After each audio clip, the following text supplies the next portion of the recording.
Good morning mga ka-YouTube. Ako po ay isang baguhan dito sa mundo ng YouTube. Ah, Matagal ko nang gustong mag-vlog, pero wala akong lakas ng loob. Kaya umabot na ako sa ganitong edad ko. Bago ko ngayon puso, bago ko napag-isipan na gagawin ko to, kaysa naman hindi ko magawa sa tanang buhay ko. Ako po ay isang simpleng may bahay lang, simpleng ina at lola, no? Ako po ay nasa 52 years old na.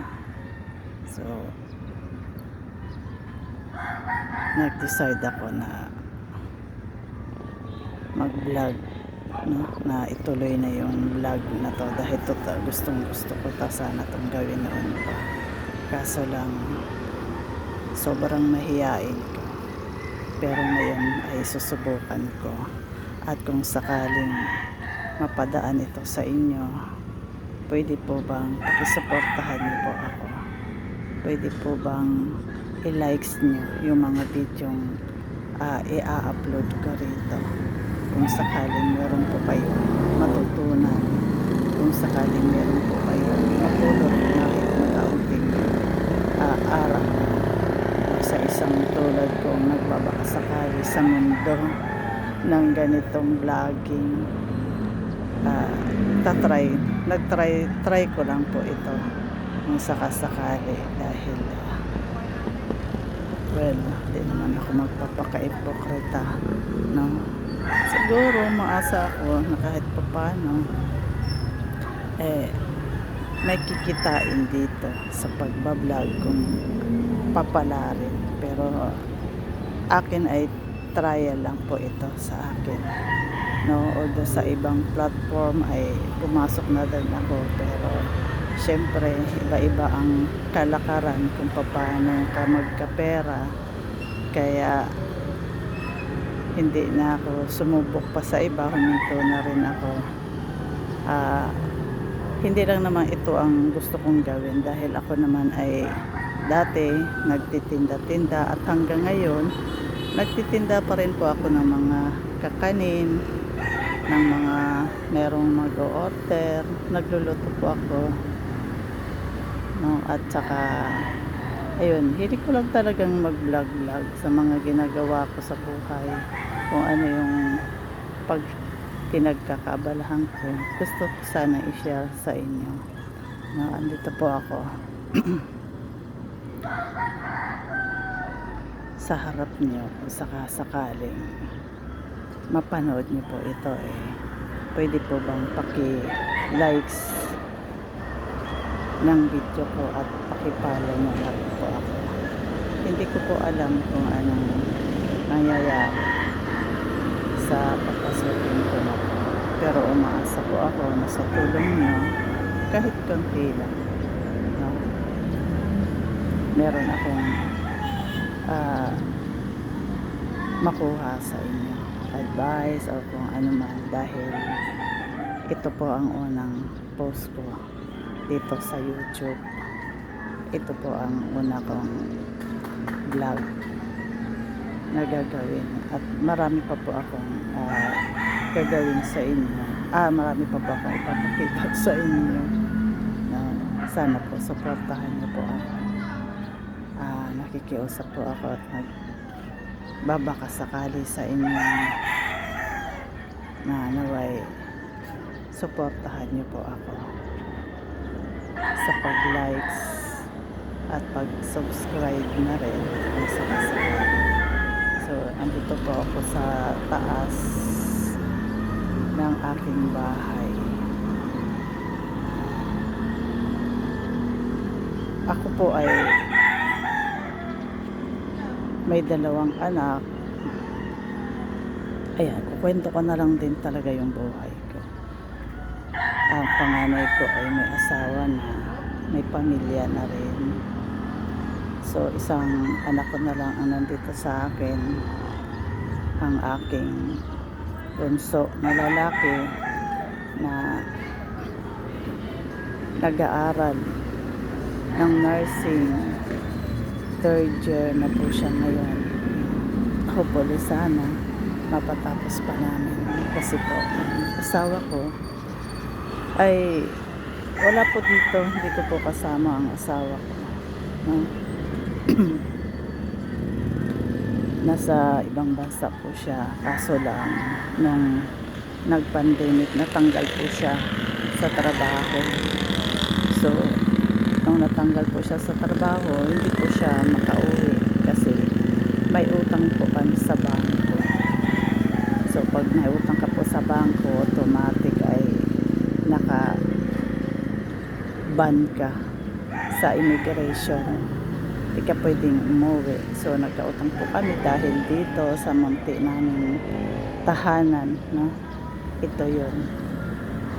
Tapos sa pag-aaral ng aming mga anak. So, hanggang ngayon, mag-6 na taon na po siya. Magpipito na po. Magpipitong taon na po siya na hindi nakauwi at hindi namin nakasama dahil po sa sitwasyon na may utang siya sa bangko.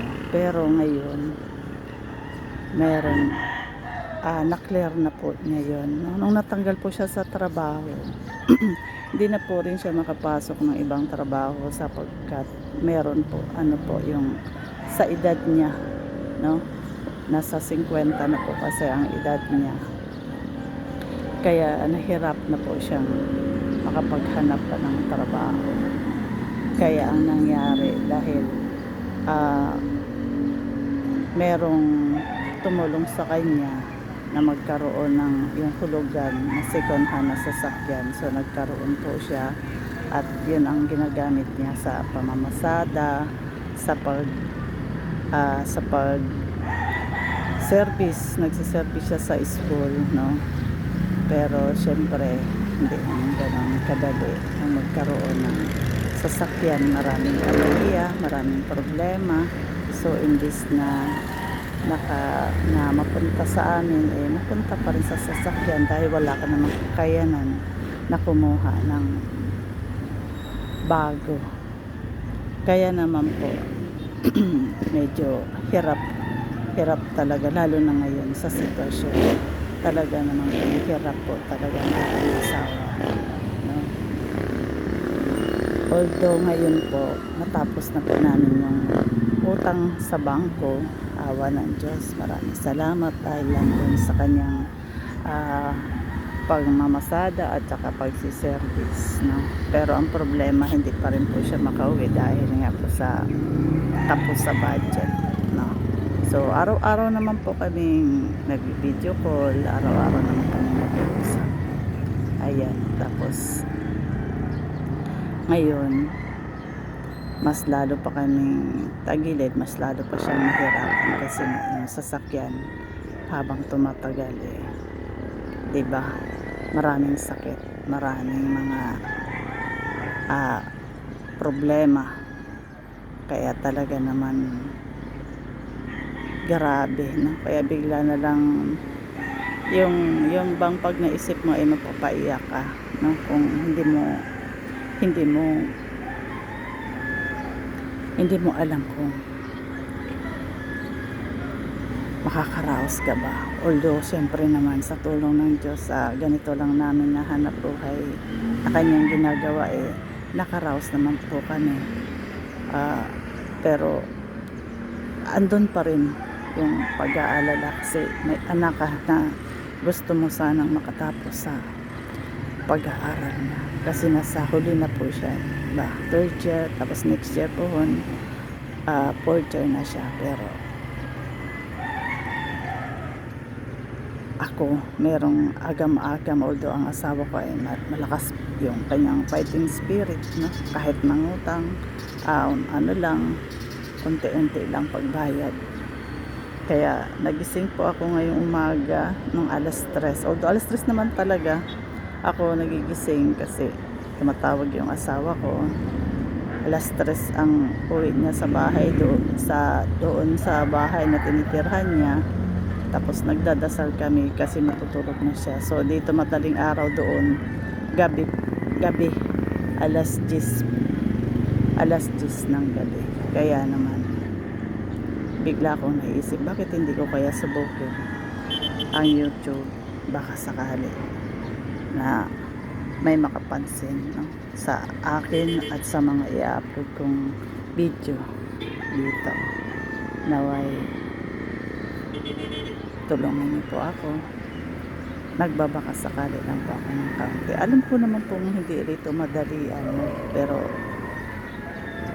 at saka wala rin po akong alam kung anong mangyayari kasi hindi po ako talaga mahilig yung mga kung anong mga gagawin, hindi ko po alam yung mga ganun pagdating. Ang alam ko lang mag-upload, mag-video, mag-upload. So kung meron pong may alam, hindi ako matulungan kung ano ang dapat kong gawin dito, pasasalamatan ko po ito ng malaki sa inyo.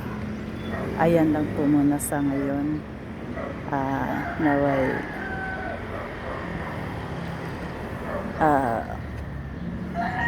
matulungan niyo ako. Kaunting tulong lang po sa inyo, galing sa inyo, lalo na sa mga nandito na sa mundo ng YouTube. Naway mapasali rin po ako kahit papaano. Ayan, maraming salamat po sa inyo lahat. Ingat po kayo lagi. God bless po.